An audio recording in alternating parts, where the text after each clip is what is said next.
చస్తే ఎక్కడికి వెళ్తావు? నేను పరలోకం వెళ్తానన్న ఒలికి సమాధిని గురించిన భయములు ఉండకూడదండి.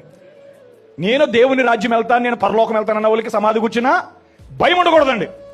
నిన్ను కాకులు పీకి తింటాయా, కుక్కలు పీకి తింటాయా, లేకపోతే నిన్ను తగలబెడతారా, లేదంటే నిన్ను పూడ్చి పెడతారా, లేదంటే నిన్ను సింహాలకు ఆహారం చేస్తారా, అది నీ ప్రశ్న కాదు. అది ఎందుకంటే ఆత్మ తాను దయచేసిన దేవుని ఎదుగు వెళ్ళిపోతుంది. అప్పుడు మీకు గుర్తొస్తుంది. ఏం గుర్తొస్తుందంటే, అదేంటండి సమాధి సరిగ్గా పాతి పెట్టబడకపోతే పడిపోయిన పిండం గతి అన్నాడు కదా, మంచి మేలు అన్నాడు కదండి, సమాధి కూడా గౌరవంగా జరగాలి కదండి. అది గౌరవంగా జరిగినా అగౌరవంగా జరిగినా మట్టిని మళ్ళా తిరిగి మట్టికి దుమ్ముకు ధూళిగాను, మట్టికి మట్టిగాను, దుమ్ముకు దుమ్ముగాను, ధూళికి ధూళిగాని శరీరాన్ని అప్పగిస్తున్నామన్నారు కదా. మాట్లాడు. కాబట్టి మా సంఘంలో అంటే మన సంఘంలో అంటే మా సంఘంలో అయితే నర్సపురములకి గ్యారెంటీ ఇవ్వలేము, మొక్క తోటలకు కూడా ఇవ్వలేము అనుకోండి. కొంతమందికి ఏ సమాధి స్థలాలు ఉన్నాయి ఇక్కడ, కొంచెం కొంచెం ఎంత కొంత ఉన్నాయి. కాబట్టి నర్సపురములు మరి చచ్చిపోయే ముందు బేతని చర్చికో, లేదంటే లూథరన్ చర్చికో, జీడిఎం చర్చికి వెళ్ళి ఒక ప్రేజర్ బాక్స్ సంపాదించుకోండి, ఒక సమాధి చెక్క పెట్టి సంపాదించుకోండి. అర్థమైందని నేను అనుకుంటున్నాను. ప్రేజరు ఇస్తారు అక్కడ, రెండోది సమాధి పెట్టి కూడా ఉచితంగా ఇస్తారు అక్కడ. కాబట్టి దానికోసమే నువ్వు బ్రతికితే ఆ ప్రేజర్ కోసమే ఆ సంఘానికి వెళ్ళు, ఆ సమాధి పెట్టి కోసమే ఆ సంఘానికి వెళ్ళు. కానీ పరలోకానికి వెళ్ళాలంటే గనక నువ్వు దేవుని వాక్యము చేత నిన్ను నీవు అలంకరించుకొని వాక్య పెండ్లి కుమార్తెగా సిద్ధపడు. అర్థమైందండి? మీ అందరికి క్లారిటీ వచ్చింది అనుకుంటున్నాను. తర్వాత ఇంకొక మాట, మేము ఈ సంఘానికి వెళ్ళాం, మమ్మల్ని మోసుకెళ్ళడానికి ఎవరు రాలేదు. నిన్నెవ్వరు మోసుకెళ్ళడానికి రాకపోయినా మున్సిపాలిటీ వాళ్ళు వస్తారు, గ్రామ పంచాయతీ వాళ్ళు వస్తారు. నాకు చాలు అన్న వాళ్ళు దేవుని స్తోత్రం చేయండి. వింటున్నారా అండి? నాకు చాలు. నేను ఒక మంచి మాట చెబుదాం అనుకున్నాను, అది స్లిప్ అయిపోయింది నాకు అది. కాబట్టి సమాధి కోసం ఆలోచించకండి. చనిపోతే పరలోకం వెళ్ళాలని ఆశపడండి, దేవుని రాజ్యంలో ఉండాలని ఆశపడండి. అర్థమైందమ్మా? కాబట్టి తప్పనిసరిగా మీరందరూ కూడా ఈ కడవరి కాలపు వర్తమానంలో ఉన్నారు కాబట్టి చచ్చిపోతామని భయంతో బతకండి, ఎత్తబడతామని ఆశతో బతకండి. అర్థమైందండి? అందరికి ఆశే ఉంటుందండి. చావక ముందే సజీవులుగా మనం కనురెప్పబాటులో మార్పు చెందుతాం. క్రీస్తునందు మృతులైన వారు మొదట లేస్తారు, ఆ మీదట సజీవులమై నిలిచిండు. మనము కూడా ప్రభుతో ఏకముగా వారిని ఎదుర్కొనుటకు ఆకాశ మండలం మీదకి మేఘముల మీద కొనిపోబడతాం. కాగా సదాకాలం ప్రభుతో కూడా ఉంటాం. వింటారండి? కాబట్టి ఈ మాటల చేత మీరు ఒకరినొకరు ఆదరించుకోండి. అర్థమైందండి? సో తర్వాత మీకు చక్కగా చెప్తున్నాను, సమాధి ఎవరు చేసినా పర్వాలేదండి. కొన్ని సంఘాలు ఏమన్నా, ఈమె అక్కడే బాప్తిజం పొందింది కాబట్టి ఆ పాస్టరే రావాలి, ఇతడు అక్కడే బాప్తిజం పొందాడు కాబట్టి ఆ పాస్టరే. నేనైతే చెప్తున్నాను ఖచ్చితంగా, బాప్తిస్మం అయితే ప్రభువైన యేసుక్రీస్తు నామములో ఇవ్వటానికి మాత్రమే మీకు పాస్టర్ కావాలి. మీ కులస్తులో, మీ గ్రామస్తులో, లేదంటే మీ యొక్క బంధువులో ఎవరో ఒకరు మా మా మా సంఘమే మేము చేసుకుంటాం సమాధి అన్నారు అనుకోండి, సంతోషంగా అంగీకరించండి. ఎందుకంటే ఆ మనిషి వెళ్ళిపోయింది, ఆ మనుషుడు వెళ్ళిపోయాడు. అన్న వెళ్ళిపోయాడా? ఆ బాడీలో ఉన్నాడా? వెళ్ళిపోయాడు కదా.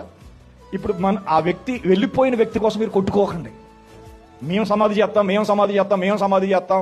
అక్కడ పోలీస్ స్టేషన్ వరకు వెళ్ళకండి, సంఘ పెద్దల వరకు వెళ్ళకండి. ఎందుకంటే ఎవరు పాతి పెట్టినా పర్వాలేదు, కానీ నువ్వు బ్రతికుండగా మారు మనసు పొంది పాప క్షమాపణ నిమిత్తం ప్రభువైన యేసుక్రీస్తు నామమున బాప్తిసం పొంది పరిశుద్ధాత్మతో నింపబడి దేవుని వాక్యానుసారంగా నువ్వు జీవించి నువ్వు చచ్చిపోయిన తర్వాత నిన్ను ఎవరు పాతి పెట్టినా పర్వాలేదు.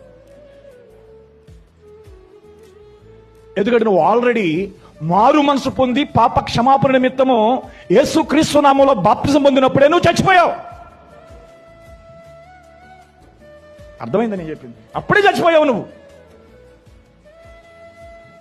నమ్ముతున్నారు అందరూ? ఇంకోసారి చచ్చిపోతావా? బాప్తిస్మమే క్రీస్తుతో పాటు నువ్వు కూడా సమాధి చేయబడి క్రీస్తుతో పాటు నువ్వు కూడా తిరిగి లేచావని నమ్మితే ఇకను మరణము నిన్ను ఏమీ చేయలేదు. అందుకే ఈ గడియ వర్తమానం నమ్ముతున్న మనకి మరణం అనేది మన అడ్రస్ చేంజ్ అవుతుంది తప్ప మరణం అనేది మన స్వభావాన్ని మార్చదు. వింటున్నారండి? మన యొక్క అంటే మన యొక్క అడ్రస్ అంటే మన యొక్క చిరునామా మాత్రమే మారుతుంది. ఇదివరకు ఇక్కడ ఉన్నాడు, ఇప్పుడు ఎక్కడున్నాడు? ప్రభువు యొద్ద ఉన్నాడు. మనం ప్రభుతో సదాకాలము ఉందుము అన్నాడు ఇక్కడ. కాబట్టి పిల్లలు, నేను మళ్ళా చెప్తున్నాను, పాస్టర్ గారు భలే తప్పించుకోవడానికి సమాధి కార్యక్రమాలు కూడా వెళ్ళడానికి మాట ఈయన. ఇప్పుడు నేను వచ్చి నేను పరలోకానికి గెంటుదేనా, లేకపోతే వాళ్ళు వచ్చి నేను నరకానికి తీసుకెళ్ళిపోతారా సమాధి చేసి వాళ్ళు? మా పాస్టర్ గారు వచ్చే సమాధి చేయాలి, అమెరికా నుంచి వచ్చి అన్నారు అనుకోండి, అమెరికా నుంచి రాలేదనుకోండి, ఏమవుతుంది? మాట్లాడరు ఏంటమ్మా? కాబట్టి ఇప్పుడంటే ప్రెజర్లు వచ్చేసాయి కాబట్టి వారం రోజులైనా 10 రోజులైనా 3 నెలల నుంచి చేస్తున్నారు. ఒకప్పుడు పొట్ట మీద ఉప్పేసి గుట్టగట్టేవారు, తెలుసా మీకు? పొట్ట మీద ఏం వేసేవారండి? కల్లుప్పు పొట్ట మీద వేసి కట్టేవారు. ఎందుకంటే బొడ్డుకాడ కులిపోద్దేమో అని. ఒక రోజు ఉండడమే చాలా కష్టంగా ఉండేదండి. ఐసు గడ్డలు తెచ్చి ఓకట్టుకొచ్చి పొల్లట్టుకొచ్చి పొల్లు కిందేసి దాని మీద ఐసు గడ్డలెట్టి ఐసు గడ్డల మీద మనిషినెట్టి మళ్ళీ మనిషి మీద ఐసు గడ్డలెట్టి గొడ్డేసి అప్పుడు పొల్లేసిగా పెట్టేవారు. ఎవరికైనా కనబడిందా? ఇప్పుడు ఎక్కడైనా ఓక ఉపయోగిస్తున్నారా? ఇప్పుడు ఎక్కడైనా ఐసు గడ్డలు ఉపయోగిస్తున్నారా? మరి ఐసు గడ్డలు లేనప్పుడు, ఓక లేనప్పుడు ఏం చేశారు? ఈజిప్ట్స్ అయితే మమ్మీఫై చేశారు. సుగంధ ద్రవ్యాలతో ఆ శవాలను పాడవకోకుండా ఏమంటారు దాన్ని, ఏదో చేశారు మొత్తం మీద. వింటున్నారా? వినబట్లేదు నాకు సరిగా, అందుకని పదం రాక నేను గట్టిగా చెప్పలేదు. కాబట్టి నేను ప్రేమతో చెప్తున్నాను,